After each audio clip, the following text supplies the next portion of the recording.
성경 말씀 신약성경 166페이지 요한복음 11장 25절에서 26절 말씀을 제가 봉독을 하겠습니다. 예수께서 이르시되 나는 부활이요 생명이니 나를 믿는 자는 죽어도 살겠고 무릇 살아서 나를 믿는 자는 영원히 죽지 아니하리니 이것을 내가 믿느냐. 아멘. 할렐루야. 네, 앞뒤자로 인사하겠습니다. 예수 부활하셨습니다. 한 번 더 인사하겠습니다. 잘 되고 있습니다. 더 잘 될 것입니다. 부활절은 가장 큰 기쁨과 영광의 날입니다.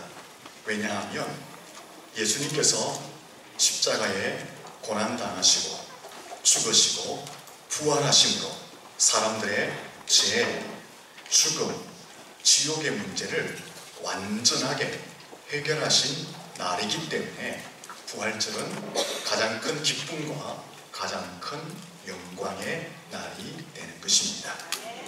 사람들이 안고 있는 가장 큰 문제는 죽음의 문제입니다. 사람이 죽는다라는 것처럼 슬프고 불행한 일은 없습니다. 그래서 사람들은 죽음을 맞이할 때에 허무와 절망을 느끼게 됩니다. 그리고 죽음은 사람들을 두렵게 합니다. 죽음이 사람들을 두렵게 하는 것은 죽음으로 인생의 모든 것이 끝나는 것이 아니라 죽음 이후에 심판이 있기 때문에 죽음은 사람을 두렵게 합니다.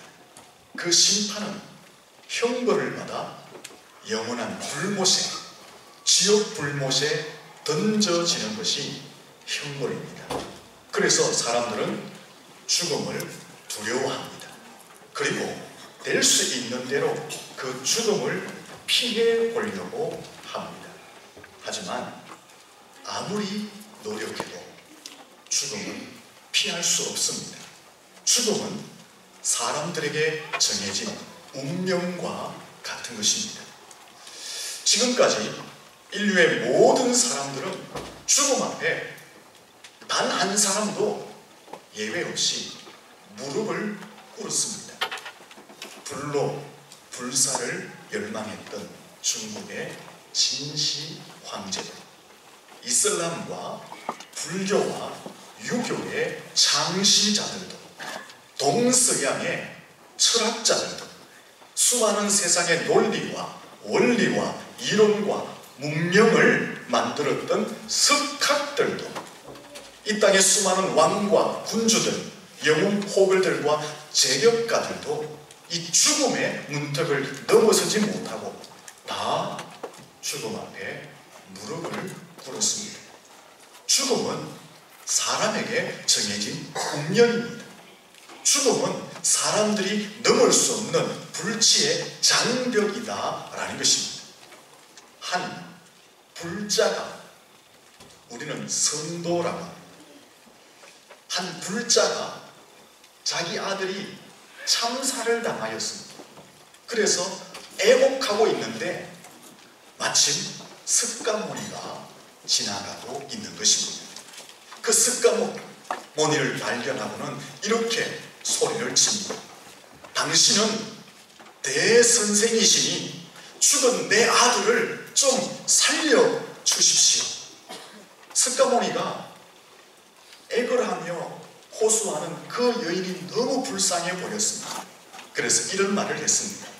만일 당신이 3대 동안, 1대, 2대, 3대 동안 장례를 한 번도 치르지 않는 집을 찾아가서 백미, 쌀, 흰쌀 한 대만 구해오시면 내가 그것으로 죽은 당신의 아들을 살려주겠습니다. 이 여인은 석가모니가 아들을 살려준다니까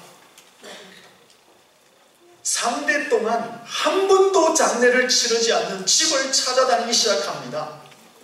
하지만 그냥 돌아올 수밖에 없었습니다. 어느 한 곳도, 어느 한 집도 3대 동안 장례를 치르지 않은 가정, 집, 가문은 없었기 때문에 그렇습니다. 그래서 석가모니는 그냥 돌아온 그 여인을 향해서 이렇게 말을 합니다. 너는 보아라. 사는 집집이 죽음이 임하고, 사는 집집에 죽음이 임하고, 죽음은 사람마다 당하는 일이니 너 홀로 애통해야 할 것이 무엇이냐? 무슨 말이에요? 집집이 사람마다 죽음이 임한다라는 것입니다. 죽음은 인간이 넘지 못할 장벽이다라는 것입니다. 죽음은 인간에게 정해진 운명이다라는 것입니다. 따라서 이 죽음은 사람에게 가장 큰 문제이고 인류의 가장 큰 적과 같은 존재이다라는 것입니다. 그러나 예수님께서는 이 죽음의 장벽을 깨뜨리고 살아나신 줄로 믿습니다. 살아 부활하신 줄로 믿습니다. 예수님이 부활하셨다라는 것은 죄와 죽음과 사단과 지옥의 권세를 깨뜨리고 승리하셨다라는 것을 의미하는 것입니다. 또한 예수님의 부활은 잠자는 자들의 첫 열매가 되셨다라는 것입니다. 고린도전서 15장 20절에 보면은 예수께서 죽은 자 가운데서 다시 살아 잠자는 자들의 첫 열매가 되셨다라고 말씀합니다. 예수님께서 부활하여 잠자는 자들의 첫 열매가 되셨다라는 것은 또 다른 열매가 있다라는 것입니다. 또 다른 열매는 무엇이냐? 예수를 믿는 모든 사람들이 예수님처럼 부활하게 된다라는 것을 말씀하는 것입니다. 예수의 부활, 예수의 십자가를 믿은 사람들은 예수님처럼 신령한 몸으로 부활하게 된다는 것을 예수의 부활의 첫 열매로 소개하고 있는 것입니다. 신령한 몸으로 부활을 하게 된다라는 것은 연약하고 아프고 병들고 죽고 썩고 쇠하고 사라지는 한계가 있는 것으로 변화되는 것이 아니라 병들지 않고 죽지 않고 썩지 않고 쇠하지 않고 사라지지 않는 가장 완벽하고 가장 영화롭고 가장 조화롭고 존귀하며 아름다운 모습으로 변화되는 것을 신령한 모습으로의 부활이라고 말을 하는 것입니다. 사랑하는 성도 여러분, 오늘 저와 여러분은 예수의 십자가와 부활을 믿는 거룩한 성도들이기에 예수님이 부활하신 신령한 몸으로 부활의 영광에 동참하게 될 줄로 믿습니다. 우리 옆 사람에게 축복합니다. 예수 부활이 당신의 부활입니다. 예수님께서는 이 부활에 대해서 죽은 지 나흘이 지나서 썩은 냄새 나고 무덤에 장사 지낸 죽은 나사로를 살리시면서 부활이 있음을 확실히 보여주고 교육해 주셨습니다. 직접 사람들에게 나사로를 살리시면서 현장 학습을 시켜주셨습니다. 39절 말씀을 보시면 예수님께서 나사로의 무덤 앞에 가서 돌문을 열어라 라고 말씀합니다. 그때 나사로의 누이 마르다가 예수님께 말을 합니다. 예수님, 벌써 죽었습니다. 나흘이 되었습니다. 썩어 냄새가 납니다. 이렇게 말했습니다. 이 마르다의 말은 어떤 뜻입니까? 예수님 끝장났습니다. 더 이상 소망이 없습니다. 방법이 없습니다. 상황이 종료되었습니다. 이런 뜻입니다. 맞습니다. 나사로의 입장에서는, 세상의 입장에서는 죽었다라는 것은 끝난 것입니다. 소망이 없습니다. 방법이 없습니다. 상황이 종료된 것이 맞습니다. 하지만 예수님은 나사로의 무덤 앞에서 돌문을 여시고 큰 소리로 외칩니다. 나사로야, 나오라. 44절 말씀을 보시면 주님이 돌무덤 앞에서 큰 소리로 나사로야, 나오라라고 소리쳤을 때에 죽었던 나사로, 썩은 냄새나는 나사로, 무덤에 장사되었던 그 나사로가 수족을 동인 채로 살아나왔고, 예수님은 그를 풀어 놓아 다니게 하라고 말씀하셨습니다. 이것은 무엇을 이야기합니까? 죽으면 끝이다. 죽으면 소망이 없다. 죽으면 방법이 없다. 죽으면 상황 종료이다라고 절망하는 사람들에게 죽음은 끝이 아니야. 죽음 이후에 소망이 있어. 죽음의 장벽을 극복할 수 있는 방법이 있어. 죽으면 상황이 종료되는 것이 아니라 새로운 삶이 있어 라고 주님이 보여주시고 교육하고 있는 것입니다. 주님은 죽은 나사로를 살리시면서 방법이 없는 것이 아니고 상황이 종료된 것이 아니고 새로운 부활이 있음을 보여주신 줄로 믿습니다. 그리고 주님은 결정적으로 자기 자신이 십자가에 죽으시고 3일 만에 다시 살아나심으로 부활이 있음을 확정시켜 주셨습니다. 죽으면 끝이야. 소망이 없어. 방법이 없어.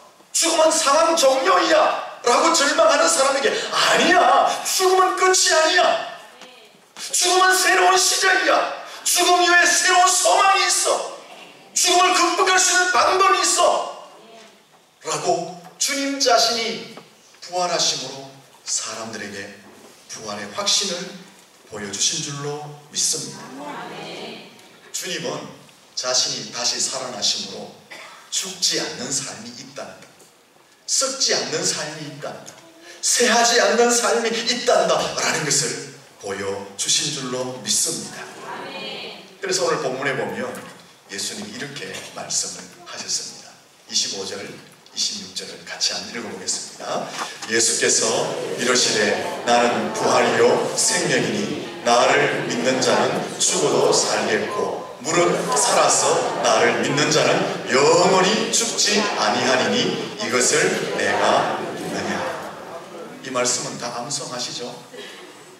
기본적으로 암송하는 말씀입니다. 같이 한번 눈을 뜨시고 하겠습니다.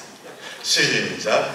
예수께서 이르시되 나는 부활이요 생명이니 나를 믿는 자는 죽어도 살겠고 무릇 살아서 나를 믿는 자는 영원히 죽지 아니하리니 이것을 내가 믿느냐. 요한복음 11장 25절 26절 말씀입니다. 이 말씀에 보시면 예수님은 이렇게 말합니다. 내가 부활이다. 내가 생명이다. 그러므로 나를 믿고 따르라. 나를 믿고 나를 따르면 어떤 일이 일어나느냐? 죽어도 살겠고 죽어도 산다라는 것은 죽은 이후에 예수님처럼 신령한 몸으로 부활한다라는 것입니다. 죽지 않는 삶, 썩지 않는 삶, 쇠하지 않는 삶으로 새롭게 거듭나게 된다라는 것을 말씀하는 것입니다. 그리고 살아서 나를 믿는 자는 죽지 않는다. 이 말은 무슨 뜻입니까? 살아있는 동안에 예수를 믿었는데 예수님이 재림하시면 사는 채로 신령한 몸으로 부활하여 영원히 살게 될 것이다 라고 말씀하신 것입니다. 이 본문에 보시면 예수님이 부활이요 생명이다 라고 말씀하셨는데 이 말씀은 예수님 자신만이 유일한 부활이요 유일한 생명이다 라는 것입니다. 여러 부활 중에 한 가지의 부활이 아니라 그 부활 단 하나의 부활이다, 이런 뜻을 가지고 있는 것입니다. 부활이 여기도 있고 저기도 있고 이 종교에도 있고 저 종교에도 있는 것이 아니라 오직 여기만, 오직 예수에게만, 오직 예수를 통해서만 부활이 있다라고 예수님이 선언하고 계시는 것입니다. 그러므로 예수님이 나를 믿어야 돼, 나를 따라야 돼, 나를 믿고 나를 따르면 죽어도 살겠고 죽은 자는 주님이 재림하실 때에 신령한 몸으로 부활하여 썩지 않고 죽지 않고 쇠하지 않는 삶을 살게 될 것이고 살아서 예수의 재림을 맞이하는 자는 산채로 신령한 몸으로 부활하여 영원한 삶을 살게 될 것이다 라고 예수님이 말씀하신 것입니다. 주님이 부활 자체이기 때문에, 주님을 통해서만 부활이 일어나기 때문에 나를 믿고 나를 따르라 라고 주님이 말씀해 주신 것입니다. 옆 사람에게 인사합니다. 주님만이 유일한 부활의 통로이십니다. 예수님은 단순하게 철학자들처럼, 사상가들처럼, 정치가들처럼, 박애주의자들처럼, 종교가들처럼 좋은 일, 선한 일 하다가 죽고 사라지지 않았습니다. 만약에 예수님이 그런 차원에서 머물렀다면, 그래서 예수님이 죽고 부활하지 않았다면, 예수님은 단순히 우리에게 윤리적, 정신적 지주가 될 뿐입니다. 세상에 수많은 훌륭한 사람들처럼 죽어 끝이 났다면 단순히 우리에게 존경의 대상이 될 뿐입니다. 예수님이 죽어 끝이 났다면 우리의 윤리적, 정신적 지주로 끝이 나고 존경의 대상으로 끝이 날 뿐이지, 우리의 죄를 살 수 없고, 우리의 죽음의 문제를 해결할 수 없고, 우리의 영생을 줄 수 없게 되는 것입니다.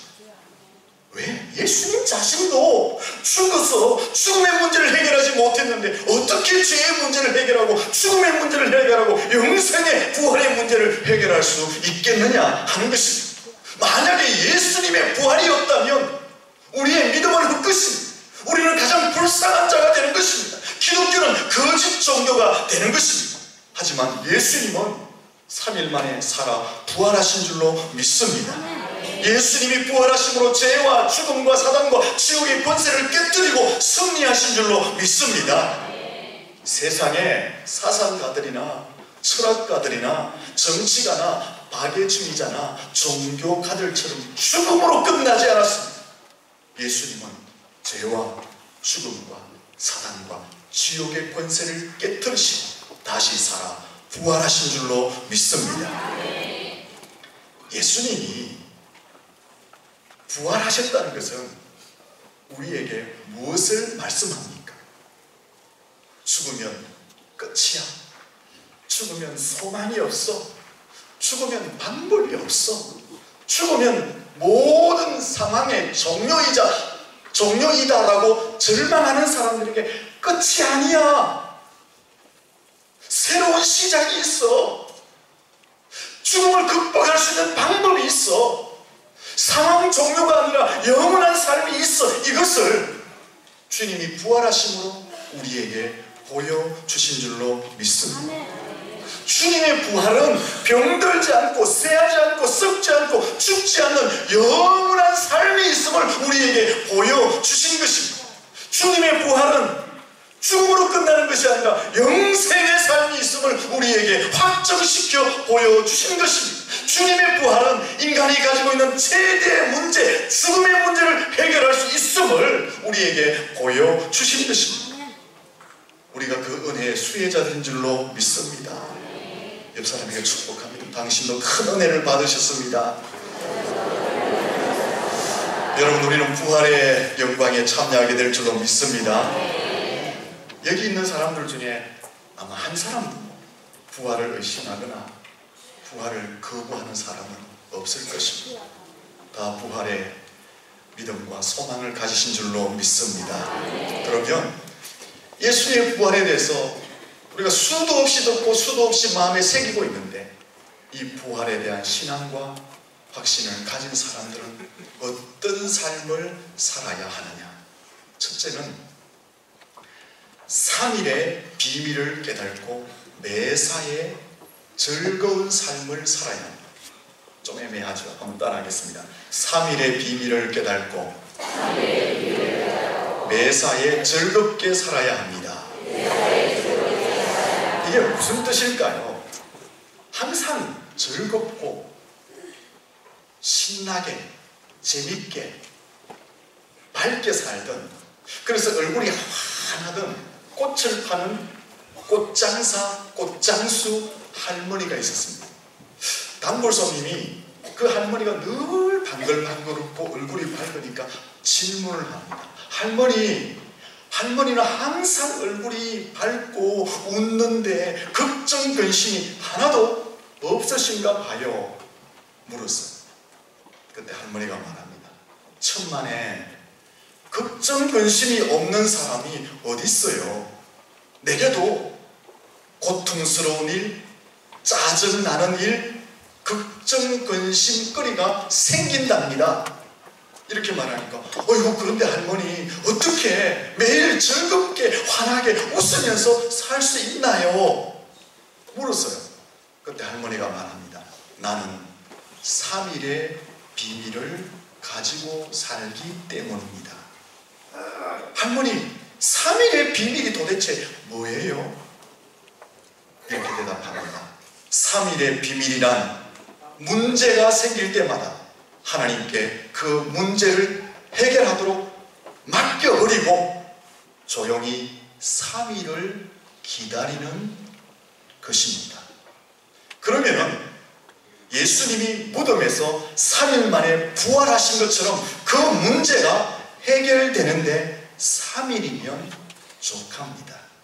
물론 때로는 숫자대로 3일이 아닐 수도 있지만 4일이 될 수도 있고 일주일이 될 수도 있고 한 달이 될 수도 있고 1년 이상 시간이 더 필요할 때도 있지만 주님의 부활의 원리는 늘 동일하답니다.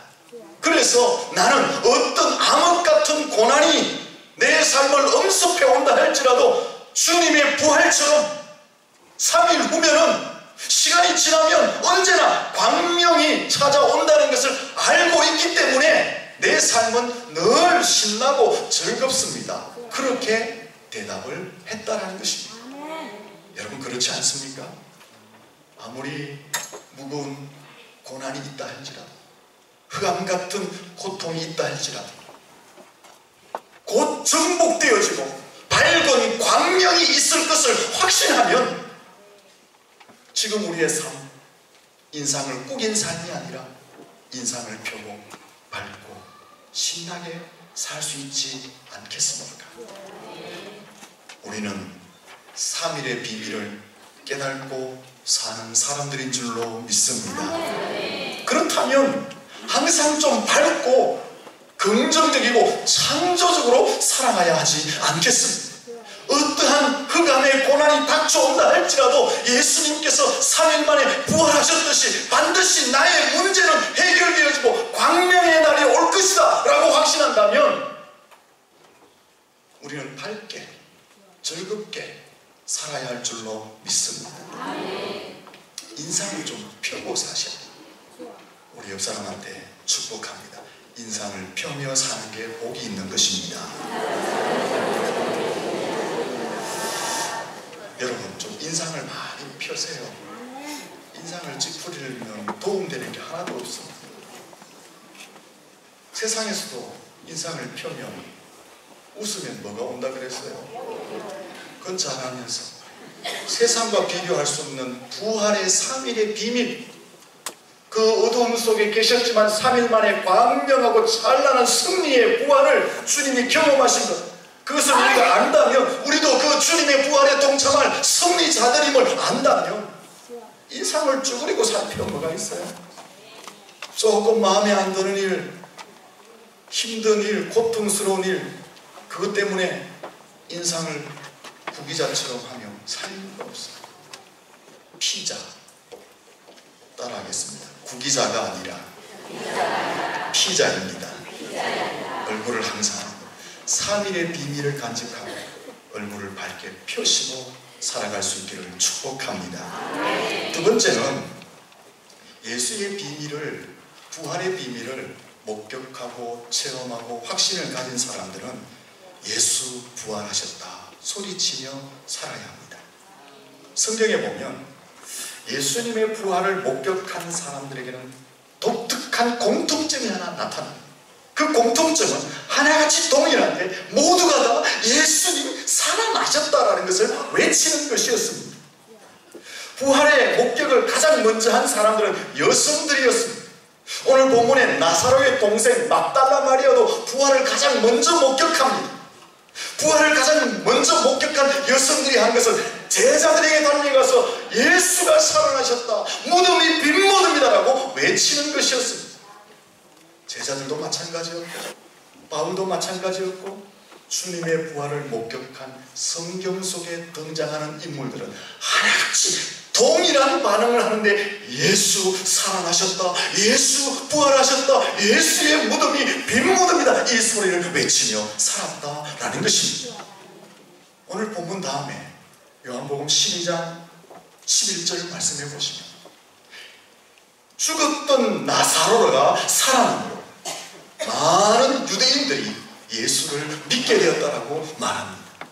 나사로가 살아남으로 예수 그리스도가 증거되어졌다라는 것입니다. 여러분 성경을 보십시오. 부활의 목격자들, 부활을 체험한 자들, 그들의 전 인생은 순교의 각오를 하며 예수 부활을 증거하는 삶을 살았음을 알게 되는 것입니다. 왜 이 사람들이 부활을 체험하고는 전 인생을 그들의 목숨을 걸고 순교까지 각오하면서 예수의 부활을 증거했을까요?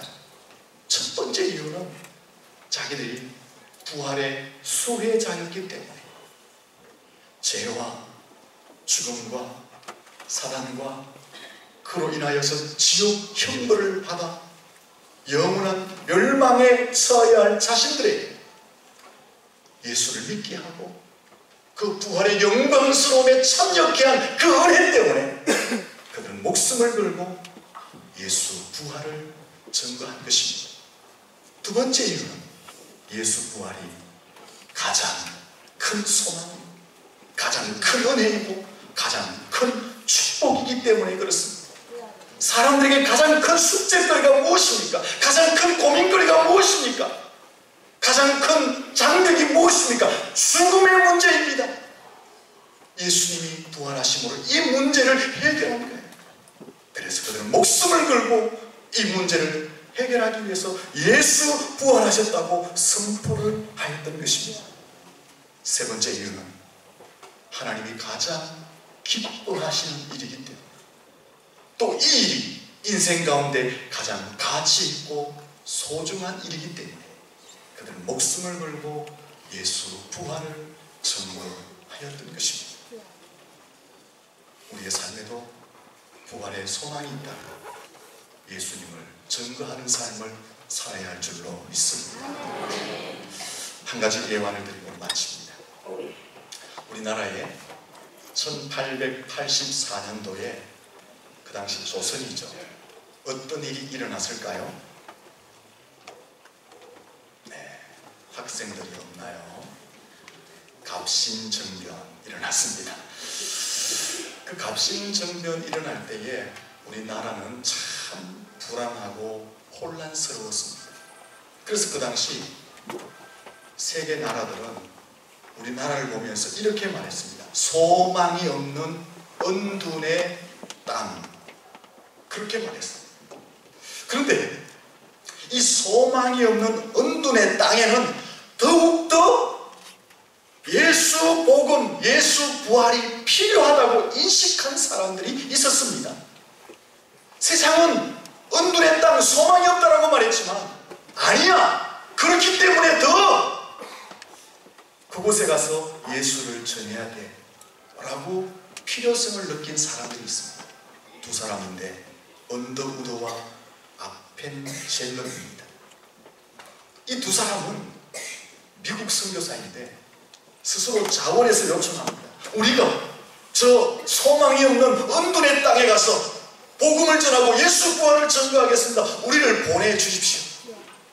파송을 받습니다. 그 다음에 1885년 4월 5일 부활절입니다. 배를 타고 인천 제물포항으로 들어오게 됩니다. 그 배는 단순한 입항이 아니었습니다. 그들의 발걸음은 단순한 발걸음이 아니었습니다. 이 나라, 이 땅에 처음으로 복음을 들고 들어오는 감격스러운 배였고 감격스러운 발걸음이었고 감격스러운 순간이었습니다. 소망이 없는 이 언둔의 땅, 황무지에 소망의 빛이 비치는 순간이었다라는 것입니다. 부활의 소망을 열어젖히는 서막의 순간이었다라는 것입니다. 아펜젤로와 언더우드가 부활절에 배를 타고 들어오고 이 어둠의 땅에 빛이 비치기 시작한 것입니다. 아펜젤로는 본국에 보낸 첫 번째 선교 편지에서 그날의 감동을 이렇게 썼습니다. 우리는 부활절의 이곳에 왔습니다. 그날 사망의 철장을 쳐부수고 부활하신 주님께서 조선의 결박을 끊어주시고 하나님의 자녀로 빛과 자유의 세계로 인도해 주시기를 기도했습니다 라고 설교 편지에 써보냈습니다.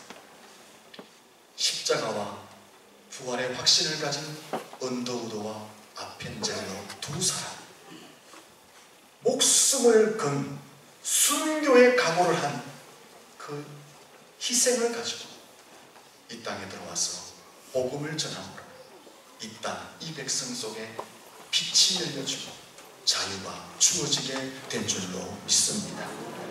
여러분, 우리도 부활의 소망을 가지고 있지 않습니까?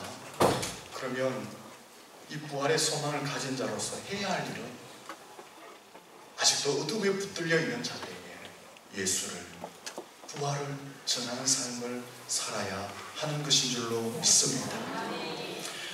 부활의 신앙은 내 자신만 구원을 받았다, 내 자신만 부활의 영광에 참여할 것이다 라고 도취되어 있는 것이 아닙니다. 부활의 신앙은 세상에 나가서 부활을 외치는 것으로 성화되어져야 하는 것입니다. 여러분, 예수의 부활이 우리의 부활인 줄로 믿습니다. 그렇다면 3일의 비밀을 간직하시고 살아야 됩니다. 예수 부활하셨듯이 우리의 인생의 모든 문제도 예수의 부활의 능력으로 해결될 줄로 믿습니다. 이거 확신하면 기쁘게 살 수 있어요. 둘째는 내게 부활의 소망이 있다면 나도 부활을 증거하는 삶을 살아야 한다라는 것입니다. 주님 부르실 때까지, 주님 다시 오실 때까지 복음을 전하며 부활을 증거하며 살아갈 수 있기를 예수님 이름으로 축원합니다. 기도하겠습니다.